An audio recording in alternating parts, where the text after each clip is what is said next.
अन्नपूर्णा माता व्रत कथा 2025। जय मां अन्नपूर्णा।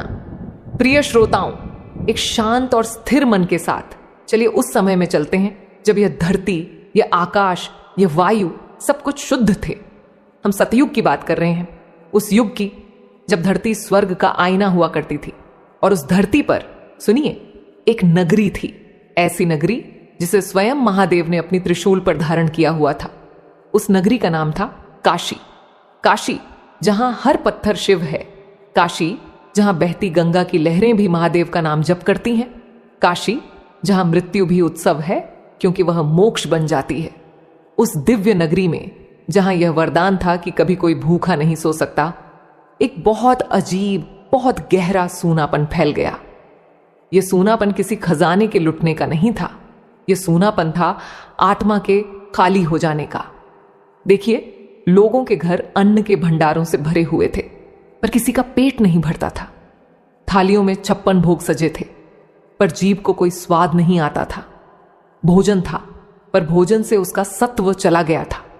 सत्व यानी भोजन का प्राण, उसका जीवन, वह दिव्य ऊर्जा, वह मिठास, वह शांति जो भोजन करने के बाद हमारी आत्मा को मिलती है, वही सत्व काशी के अन्न से जैसे सो गया था। यह कथा जो आज मैं आपको सुनाने जा रही हूं, यह केवल एक कहानी नहीं है। यह उन 5 बड़े रहस्यों का उत्तर है जो आज भी हर मनुष्य के मन में उठते हैं। पहला रहस्य, क्या ऐसा हो सकता है कि हमारे भंडार भरे हों फिर भी हम भीतर से कंगाल हों? दूसरा रहस्य, क्या तपस्या का बल सेवा के सुख से बड़ा हो सकता है? तीसरा रहस्य, जब संसार का हर बल, हर सहारा साथ छोड़ दे, तब क्या एक मुट्ठी चावल में भी पूरे ब्रह्मांड की शक्ति छुपी हो सकती है? चौथा रहस्य, क्या भोजन केवल हमारे तन को पालता है या वह हमारी आत्मा को जगाने का पवित्र मार्ग भी है? और पांचवा, सबसे बड़ा रहस्य, जब भक्त का सब कुछ छिन जाता है, जब वह पूरी तरह टूट जाता है, तब क्या मां अपने बच्चों को सच में अकेला छोड़ देती है? आज इन सभी रहस्यों से पर्दा उठेगा। आज हम उस दिव्य लीला को जानेंगे। चलिए मेरे साथ उस सतयुग की काशी की यात्रा पर, जहां यह अद्भुत और अविश्वसनीय कथा रची गई। और इस पवित्र यात्रा को शुरू करने से पहले हम सब मिलकर उस मां को पुकारेंगे जिसने कभी किसी को अपनी रसोई से भूखा नहीं लौटाया। अपने मन ही मन में, या यदि आप चाहें तो जोर से कहिए और इस वीडियो के कमेंट में लिखिए, जय मां अन्नपूर्णा। यदि आपकी आत्मा भी इस कथा से जुड़ना चाहती है तो अपना स्नेह अवश्य दिखाइए।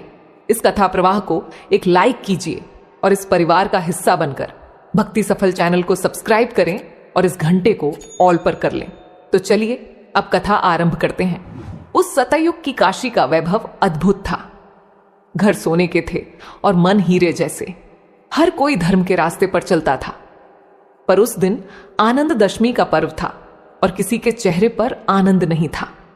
कहानी के केंद्र में है देविका और उनके पति ऋषभ। वे काशी के एक बहुत धनी पर उससे भी ज्यादा धर्मात्मा परिवार से थे। देविका, जैसा उनका नाम था, वह देवी का ही रूप थी। सेवा और करुणा उनके स्वभाव में थी। आज पर्व के दिन देविका ने अपने पति ऋषभ के लिए अपने हाथों से 56 भोग बनाए। रसोई सुगंध से भरी थी, पर उस सुगंध में जीवन नहीं था। ऋषभ भोजन करने बैठे। उन्होंने पहला टुकड़ा मुंह में रखा, दूसरा रखा। देविका प्रतीक्षा कर रही थी कि वह कुछ कहेंगे।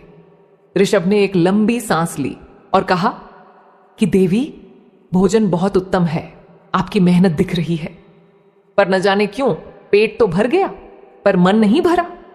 ऐसा लगता है जैसे भोजन में वह रस, वह प्राण, वह स्वाद ही नहीं है।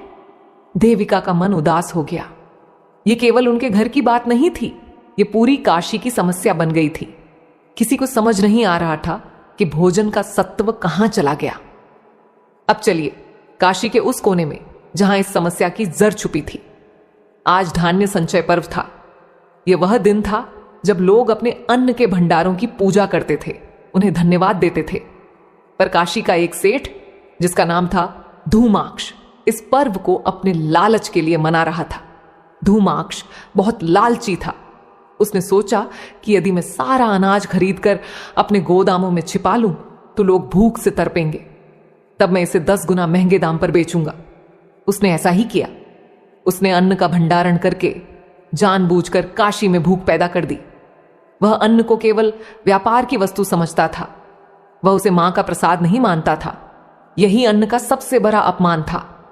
लोग मजबूर होकर धूमाक्ष से महंगा अनाज खरीदने लगे, पर खरीदते समय वे उस अन्न को कोसते थे। वे कहते थे कि कैसा दुर्भाग्य है, हमें अपना ही धन लुटाकर यह बेस्वाद खाना खरीदना पड़ रहा है। धूमाक्ष अपने भरे हुए भंडारों को देखकर जोर जोर से हंसता था। पर देखिए, जब वह रात को खुद खाने बैठा तो सोने की थाली में सजा भोजन उसे भी मिट्टी जैसा लगा। ये जो सत्वहीन भोजन था,